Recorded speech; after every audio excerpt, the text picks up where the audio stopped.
पिछले एक महीने में ये पांचवा ऐसा आतंकवादी हमला हो रहा है जम्मू एरिया में। हम लोगों ने ये नहीं सोचना चाहिए कि सब कुछ शांत है। ये इलाका दोबारा पाकिस्तान इसको इसलिए मैं कहूँगा एक्टिव करने की कोशिश कर रहा है। भी जम्मू एपिसेंटर बन गया है।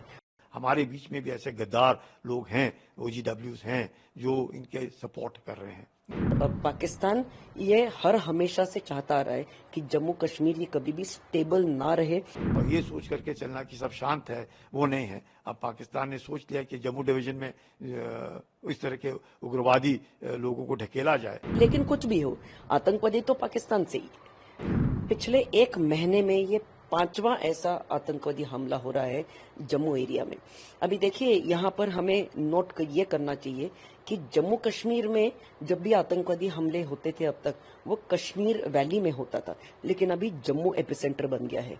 और उसका कारण ऐसा है कि जम्मू के लोगों ने बहुत अच्छा रिस्पॉन्स दिखाया था लोकसभा के इलेक्शंस में। अभी असेंबली के इलेक्शंस आने वाले हैं, तो लोग खुलकर बाहर आ रहे हैं, वोट कर रहे हैं सरकार के लिए, और एक सरकार वहां पर गठन होगी, सरकार का गठन होगा। ये देखकर पाकिस्तान को कुछ खाना नहीं पच रहा है। और पाकिस्तान ये हर हमेशा से चाहता आ रहा है कि जम्मू कश्मीर ये कभी भी स्टेबल ना रहे। भारत को हमेशा परेशान करने की पाकिस्तान की ये जो जरूरत रही है, उसे हमेशा भारत ने नाकाम कर दिया है। जैश-ए-मोहम्मद नाम का ये आतंकवादी संगठन है, जिसका ये एक कश्मीर टाइगर्स का एक कोई फैक्शन है, वो ये रिस्पॉन्सिबिलिटी क्लेम कर रहा है। लेकिन कुछ भी हो, आतंकवादी तो पाकिस्तान से ही, पाकिस्तान ही इन्हें ट्रेन कर रहा है, पाकिस्तान ही इन्हें हथियार दे रहा है। तो ये जो पूरे टेरर एक्टिविटीज पाकिस्तान कर रहा है, हाँ, हर महीने में ये 4 से 5 टेरर एक्टिविटीज कर रहा है, ये कहीं ना कहीं बंद होना चाहिए और इसको कहीं ना कहीं पूर्ण विराम लगने की बहुत ज्यादा जरूरत है।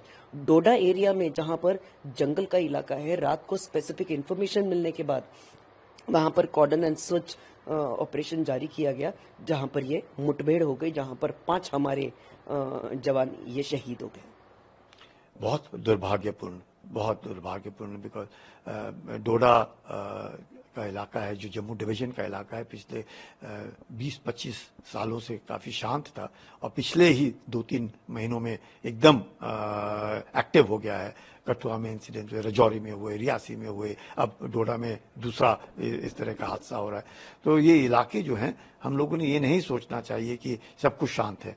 ये इलाका दोबारा पाकिस्तान इसको इसलिए मैं कहूँगा एक्टिव करने की कोशिश कर रहा है, क्योंकि पाकिस्तान को कोई सक्सेस वैली में नहीं मिल रहा है।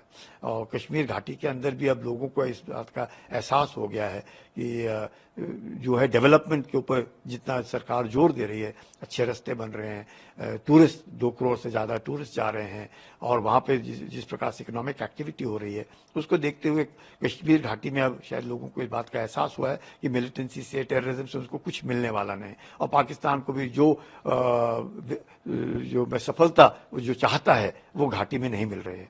और ये जो इलाके हैं, और खासकर अब जब मौसम खराब है, बारिश हो रही है, इलाका बहुत घना जंगल का इलाका है, बहुत सारे उस पर हाइडआउट्स हैं, और लोकल सपोर्ट जो बीच में हम कुछ भी कहें, हमारे बीच में भी ऐसे गद्दार लोग हैं, OGWs हैं, जो इनके सपोर्ट कर रहे हैं। नहीं तो मुझे नहीं लगता है, जैसे मछली पानी के बिना रह नहीं सकती, वैसे ही ये जो उग्रवादी हैं, ये बगैर लोकल सपोर्ट के जी नहीं सकते। तो ये जो उनको सपोर्ट मिल रहा है, वो नहीं मिलना चाहिए, जिसके लिए हम लोगों को अपने आंख और कान का जबरदस्त इस्तेमाल करना चाहिए। ह्यूमन इंटेलिजेंस को दोबारा रीएक्टिवेट करना चाहिए। होगा, ऐसे नहीं कि नहीं होगा, पर हमको और ज़्यादा जोर देना पड़ेगा। और ये सोच करके चलना कि सब शांत है, वो नहीं है। अब पाकिस्तान ने सोच लिया कि जम्मू डिवीजन में इस तरह के उग्रवादी लोगों को ढकेला जाए, और जहाँ पे लोकल सपोर्ट उनको मिल रहा है, इसके लिए उनको इस तरह। और अभी आप डोडा में देख रहे हैं, उन्होंने समय भी बदल, जितने भी इंसिडेंट्स हो रहे हैं तकरीबन शाम को हो रहे हैं, कि जब तक आप उसको रीइंफोर्स कर सकते हैं, कुछ कर सकते हैं, वो जंगलों में जाकर के छुप जाते हैं। लोकल्स को है, उनको जगह दिखा रहे हैं कि कैसे भागना है, किस इलाके से जाना है।